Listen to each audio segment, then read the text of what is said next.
Šovakar ar krāšņu atklāšanas ceremoniju sāksies pirmās pasaules jaunatnes ziemas olimpiskās spēles. Vairāk nekā 1000 jaunieši ir sabraukuši Innsbrukā, lai sevi pierādītu pārējai pasaulē.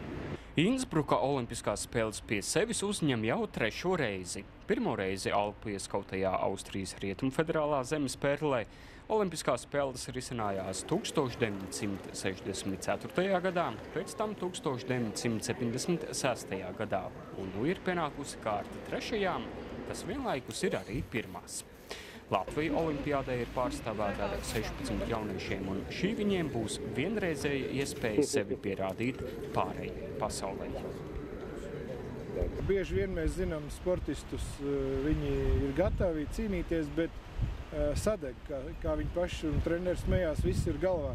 Gribētos, lai ar galvu viss būtu kārtībā, un lai šis milzīgais atbildības sloks, ka tās tomēr ir olimpiskās spēles, nenojauc viņiem sasniegt augstākos sportiskos rezultātus. Innsbrukā sacensties vistalantīgākie pasaules jaunieši tajos pašos sporta veidos kā 2014. gada Soču olimpiskajās spēlēs, un ir pilnībā skaidrs, ka daļa no šiem jauniešiem nākotnē kļūs par nākamajām sporta leģendām.